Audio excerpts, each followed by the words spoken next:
And I said, why are you so successful? And he said, well, if you want to know, sit down and I will explain it to you. And so he explained to me the process that he used to make sales 10 times more than anyone else.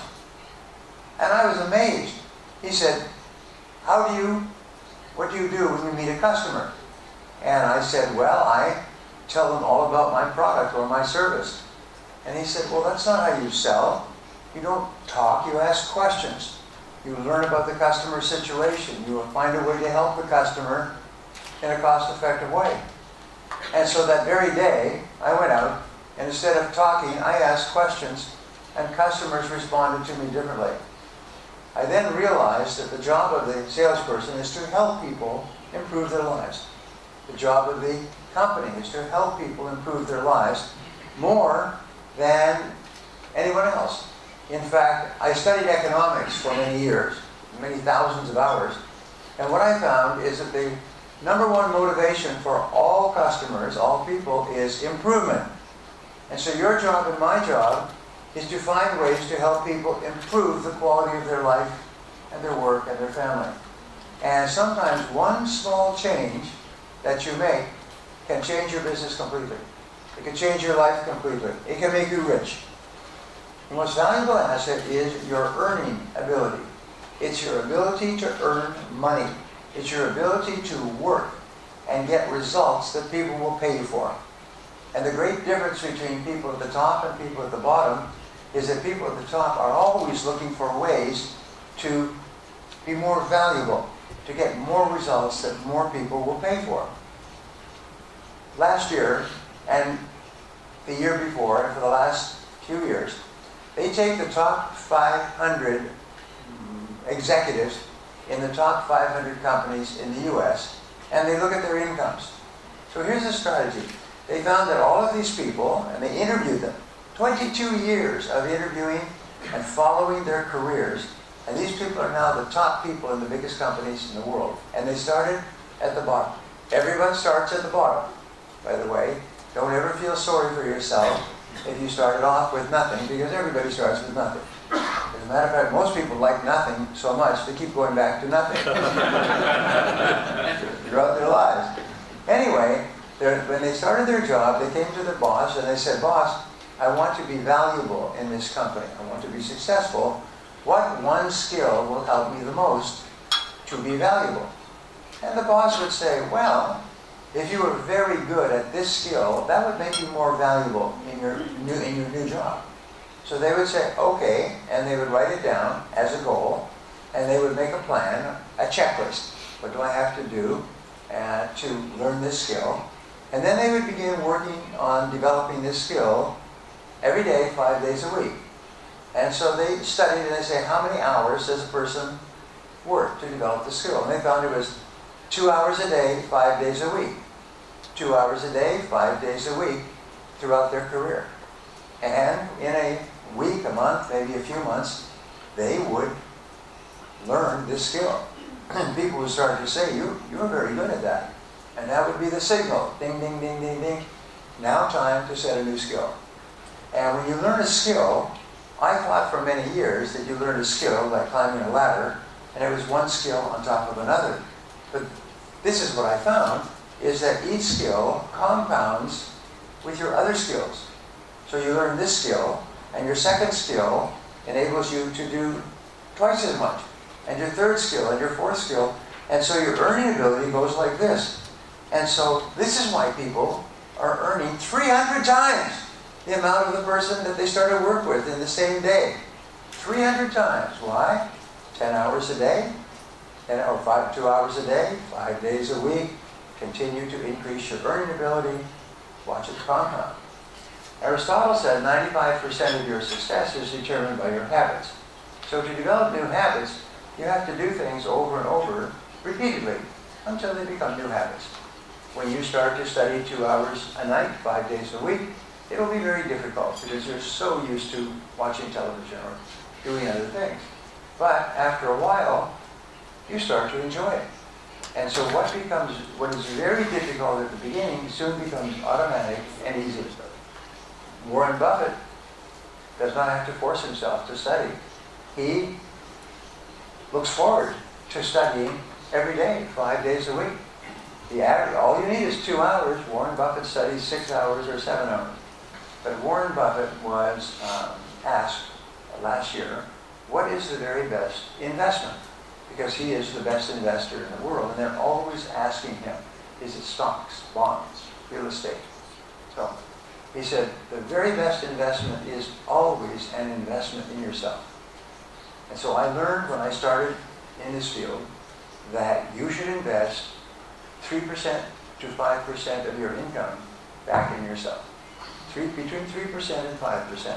I learned it's the magic number. 3% is the magic number. And if the answer is no, I would not start this again, then the next question is, how do you get out of the situation and how fast? Here's a discovery, is if you decide that you would not start this again, it means that this situation is finished. It will never work. It can never be repaired. And the longer you stay in this situation, the more it will cost.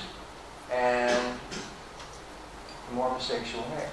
So ask yourself, when we say, ask yourself, in any area of your life, is there anything that you are doing that you would not start doing again today if you were starting over? And if there was, stop it immediately and start doing something else. So don't be afraid to admit that you made a mistake. The willingness to say, I made a mistake, is one of the most important acts of courage of an executive. I was wrong. My choice was wrong. It seemed like a good idea, but it's not a good idea. And especially if it's causing you stress, and especially if your sales are down and your profits are down, be willing to admit that you made a mistake and do something else. What can I do if I want to be successful in business? And I said, well, it's very simple. I said, raise your hand. Is whenever there is a responsibility, raise your hand. Volunteer for responsibility. Volunteer to get results. You can tell if you have volunteered too much. It's because the boss will tell you, stop volunteering. Stop raising your hand. Let someone else volunteer. So develop a habit of always saying, I'll do that. I'll do that. I'll do that. And what happens is you get more and more opportunities to learn how to be a great leader. Para vocês, uma estudantina portuguesa.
Okay, so I didn't knew, but there's a really special presence that I also knew before some years ago, and we were told to honor this presence with a very special song to us. Usually we dedicate it to a girl. In this case, Mr. Brian Tracy, we would like to dedicate this song to you. It's a song about passion, not only a song about passion in life, in general. So this song is dedicated to you. I hope you enjoy it. I hope everybody enjoys this song. Thank you, everybody. Thank you for honoring all these people with your presence. Thank you.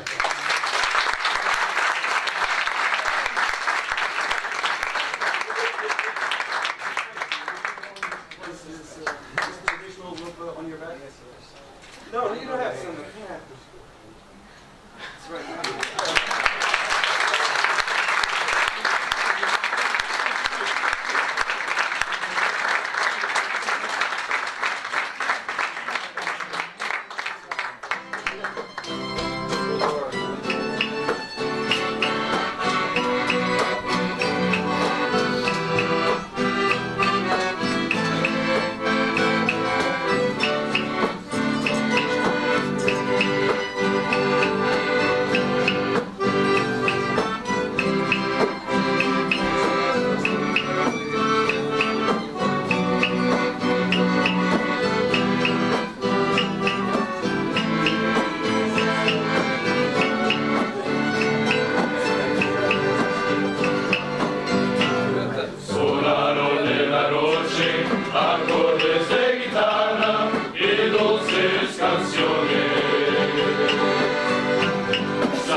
Everybody is enjoying this conference and that you, the rest of your lives, you have many success in your area, where you study, where you work. We also pretend to be good employees, good professionals, everything that we aim to do in our lives, and you are already doing. So thank you for the example. Thank you. Mr. Brian Tracy. It's a real honor to be here with you. Thank you so much, everybody.